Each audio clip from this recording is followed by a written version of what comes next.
This video was brought to you by Brilliant. The first 200 people to use the link below get 20% off an annual subscription. For most of its history, the Chinese army has been wary of pushing out beyond its borders, and today has just one overseas base. However, as China's military spending balloons along with its GDP, the PLA have started to look abroad, and this has provoked some anxiety amongst the West, and especially the US. So in this video, we're going to be taking a look at China's recent attempts at military expansion, how the West has responded, and what the consequences might be.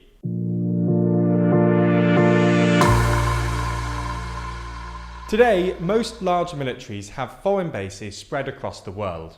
The most obvious example is the US, which has a simply astonishing number of foreign bases. Despite closing hundreds of bases in Iraq and Afghanistan, the United States still maintains nearly 800 military bases in 80 countries and territories abroad. US troops are essentially concentrated in Japan, where the US has some 50,000 troops spread across 120 bases. But it's not just the US that maintains an overseas military presence. Despite spending less than a tenth of their transatlantic counterparts, the UK still has troops stationed in over 100 military installations spread across 42 countries, with notable presences in Cyprus, Kenya and Brunei. France has a few military bases in Africa and one in the UAE, while Russia has some military installations in former Soviet republics and one in Syria.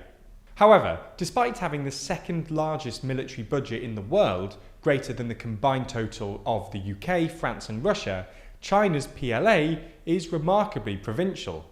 The PLA has just one overseas military base, the PLA's support base in Djibouti, which opened in 2017. China is one of many countries to have military bases in Djibouti. Its appeal stems from the fact that it's just about the only politically stable country in the strategically important Horn of Africa region, with access to the Strait of Bab el-Mandeb, the oil-rich Arabian Peninsula and the shipping lane of the Gulf of Aden. Now, this isn't to say that the PLA doesn't flex its muscles abroad. The PLA is infamous for its imperialist ambitions in the South China Sea, and it loves incursions into Taiwanese airspace. Nonetheless, these activities are framed by the CCP as domestic activities, protecting China's claimed territories, and it's at least true to say that China's belligerence only really extends into its immediate neighbourhood. So, why is this? Why has the PLA been so restrained with its military bases? Well, there are two reasons. First, the CCP has nominally endorsed a foreign policy of non-interference. You'll hear this a lot if you listen to Chinese Foreign Ministry press briefings.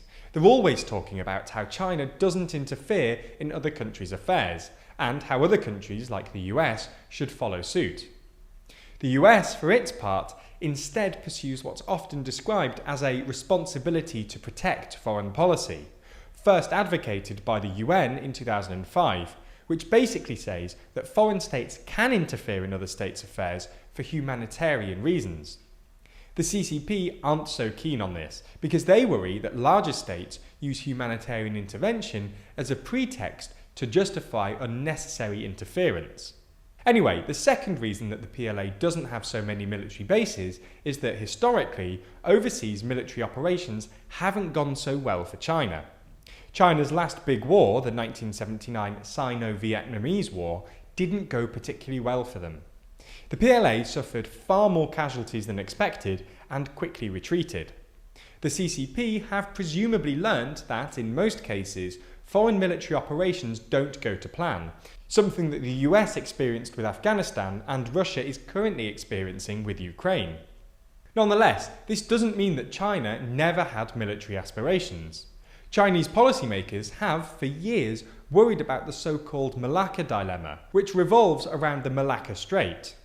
Essentially, China is a net energy importer, which means it uses more energy than it produces, so it needs to import a lot of energy.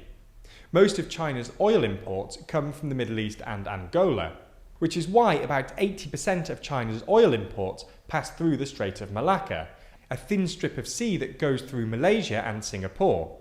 As you might already know, Singapore is a major US ally that often partakes in US naval drills in the region, which means that the US Navy could hypothetically block most of China's energy imports by blockading the Malacca Strait. Anyway, Chinese policymakers have been worried about this for the best part of 30 years, which is part of the reason that China has invested so heavily in its navy, which now has more ships than the US. And it's not just the Malacca Strait which has the CCP worried. An ever-growing network of US-led alliances in Asia, like the Quad and AUKUS, has agitated a response by the PLA, who are now looking abroad for new military bases.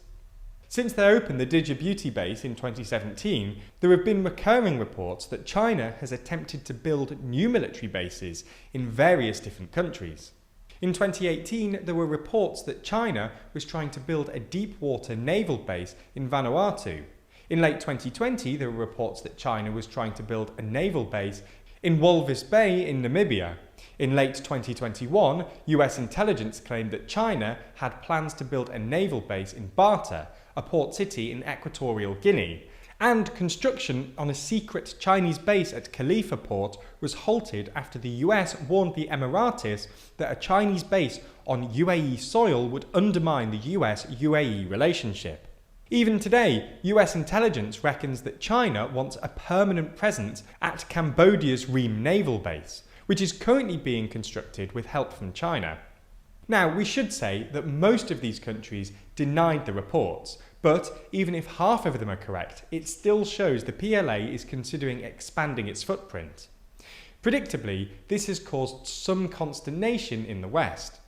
China's recent deal with the Solomon Islands, even though it doesn't explicitly entail a permanent Chinese presence in the region, sparked fury from both Australia and the US. Australia's Prime Minister, Scott Morrison, said a permanent Chinese military presence on the island would be a, quote, red line, while the US went as far as suggesting that they might resort to military action. Now, this anxiety on the part of the West is understandable. Historically, a global military presence has been a prerequisite for global superpower status. Just think about the British Empire or the US. And America sees China's military expansion as another step on the road to Chinese global dominance. Australia will now be anxious about the fact that China now have the ability to block maritime access lanes into Australia, both for trade and for the Australian military. Nonetheless, you can see why China might feel that this is unfair. For starters, they haven't even agreed to a military base in the Solomon Islands, and even if they did, it would only be their second overseas base. Contrast that with the US, who, as we mentioned earlier, have literally hundreds of bases spread across 80 countries, including some of China's neighbours. Only last year, Australia and the US, along with the UK, signed the AUKUS Pact, which was implicitly aimed at counterbalancing China. The point we're making is that while Western anxiety about China's new military expansion might be understandable, the fury directed at China does seem a little hypocritical, especially given that Western countries have their own military bases and are currently rubbishing Putin's claims about NATO's expansion. Ultimately, China's new military expansion is a symptom of an accelerating containment race between the US and China, and it would probably be better if both sides sought a peaceful compromise. But until that happens, you might as well check out the sponsor of today's video, Brilliant. Brilliant is an online STEM learning platform that teaches you everything you need to know to better understand the modern world. Baffled by investment and finance? Well, they've got courses on maths and quantitative finance. Confused by coding? Well, they've got everything from the very basics right through to quantum computing. Unclear why you're losing millions? Well, there's no guarantee that Brilliant can help with that, but they do have courses on cryptocurrency and gambling. You get the point. Everything you want to learn about STEM is covered by Brilliant.